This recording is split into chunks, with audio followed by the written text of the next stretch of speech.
Episode dimulai, Imli kembali ke rumah dengan pikirannya dipenuhi kegelisahan karena teringat ucapan Adi yang menuduh Aryan hanya memanfaatkannya demi membalas dendam kepada dirinya. Kata-kata itu pun berulang kali terngiang di telinganya. Dengan beban emosionalnya terlihat jelas, Aryan yang menyadari perubahan ekspresi Imli segera menghentikannya. Imli mengatakan, "Aryan, aku hanya ingin beristirahat." Aryan berkata, "Imli, apapun yang terjadi hari ini semuanya punya alasan. Katakan padaku selama ini, apakah aku pernah melarangmu bicara, bahkan saat kau berbicara tanpa henti?" Imli mengatakan, "Tidak Aryan, kau tidak pernah melarangku." Aryan berkata, "Kalau begitu kenapa sekarang kau diam? Apa yang membuatmu menahan diri untuk bertanya padaku?" Imli mengatakan, "Aryan, apakah benar kau menjadikan balas dendam pada Adi sebagai tujuan hidupmu? Apakah kau benar-benar menyalahkan Adi atas kematian Arpin? Apakah selama ini kau hanya mendekatiku untuk membalas dendam padanya?"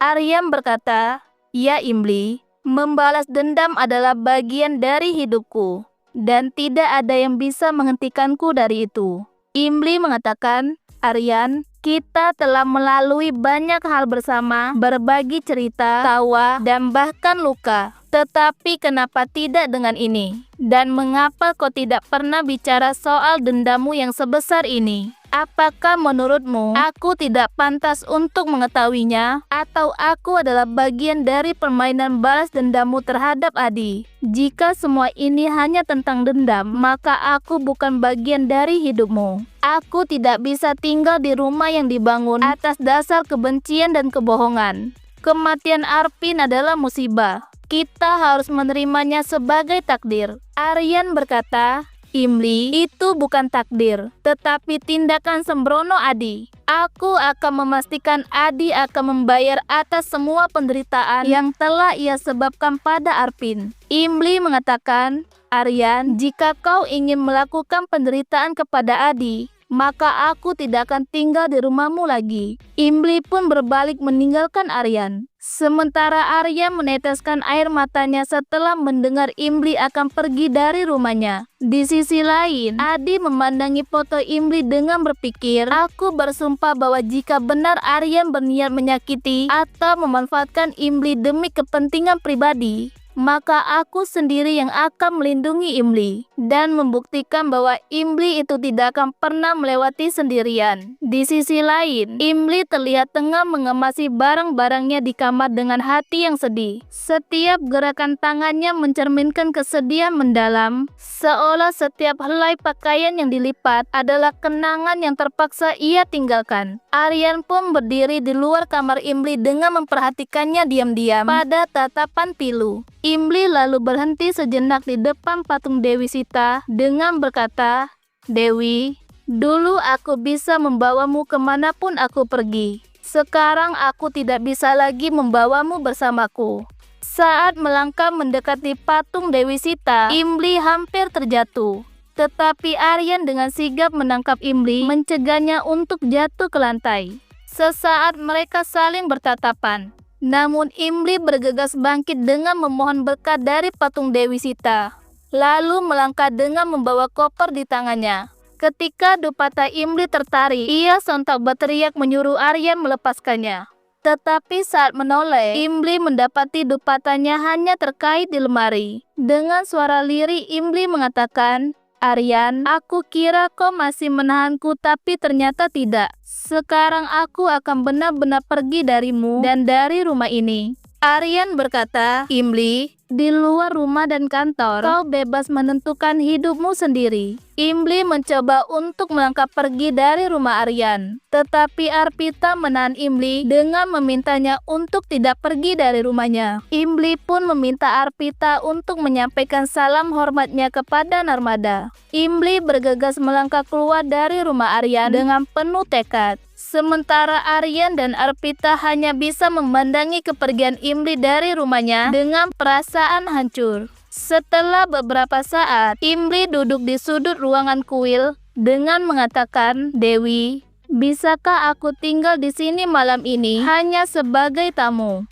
Sementara di sisi lain, Arpita berkata, "Aryan, kemana Imli akan pergi malam seperti ini?" Aryan mengatakan, "Arpita, selama Imli berada di dekat dengan Dewi Sita, maka aku tahu hubungan Imli dengan rumah ini belum benar-benar selesai." Arpita berkata, "Aryan, apakah kau masih melakukan balas dendam?" Aryan mengatakan, "Arpita, balas dendamku masih tetap ada. Tetapi mulai sekarang, Imli tidak akan pernah lagi menjadi bagian dari rencanaku." Arpita pun pergi setelah selesai mendengar perkataan Aryan. Sementara Aryan tetap berdiri diam menatap malam yang sunyi. Di kuil, Imli masih duduk menggigil dengan memeluk tubuhnya sendiri. Tiba-tiba seorang pria menghampiri Imli dengan menawarkan tempat menginap di asrama kuil. Imli pun mengangguk dengan mengucapkan terima kasih, lalu berjalan perlahan menuju asrama.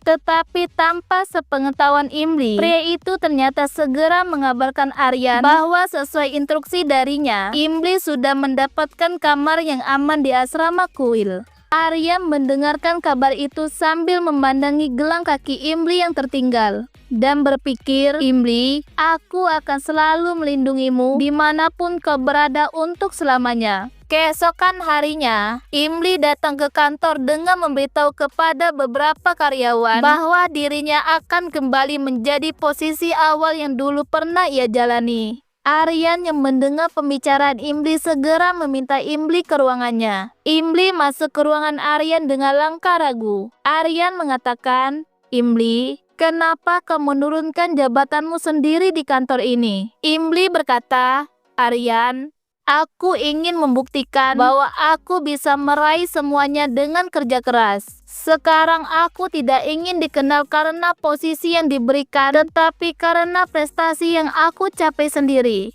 Aryan mengatakan, "Imli, yang jadi masalah adalah kau mengorbankan karir dan hidupmu demi seseorang yang bahkan tidak pantas mendapatkannya." Imli berkata, "Menjaga dan melindungi orang yang kita cintai bukanlah itu adalah hal yang pantas. Seharusnya kau menghentikan balas dendammu." Aryan mengatakan, "Imli, aku tidak akan menghentikan dendamku.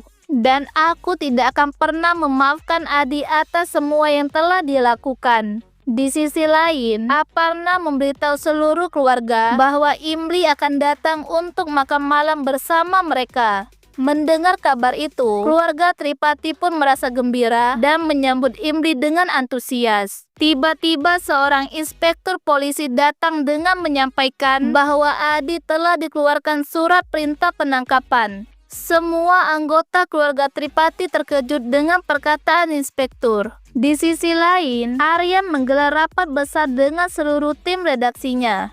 Imli pun yang kini kembali berstatus sebagai magang, berdiri di antara para karyawan lain. Tiba-tiba ponsel Imli berbunyi dengan mencoba mengangkatnya dari keluarga Tripati dan bergegas pergi keluar ruangan kantor. Tiba-tiba Imli mendengar karyawan dari Departemen Meteorologi yang mengaku bahwa kesalahan laporan cuaca bukan sepenuhnya kesalahan dari Adi. Tanpa berpikir panjang, Imli segera menghadapi karyawan Departemen Meteorologi dan bergegas pergi ke kantor polisi. Setelah beberapa saat, Imli menyampaikan kepada inspektur bahwa dirinya akan membuktikan bahwa Adi tidak melakukan kesalahan dalam menyampaikan laporan cuaca. Para reporter pun mulai menekan pihak kepolisian untuk segera menghukum Adi. Tiba-tiba Ketua Serikat Jurnalis pun datang dengan mengatakan bahwa Adi telah menyalahgunakan profesinya. Ketua Serikat Jurnalis pun juga menjatuhkan sanksi berat kepada Adi, bahwa ia tidak boleh menjalankan profesi jurnalis selama 10 tahun ke depan. Beberapa reporter mulai menyebut Adi sebagai penghinaan etika jurnalistik. Emosi Adi pun meledak dengan memegangi pakaian salah satu reporter. Suasana pun menjadi ricuh dengan memisahkan Adi dan salah satu reporter tersebut. Tiba-tiba Aparna mengalami kepanikan luar biasa dengan berkata, "Imli, tolong selamatkan Adi dari hukuman penjara." Adegan ditampilkan Aparna menangis di pundak Imli.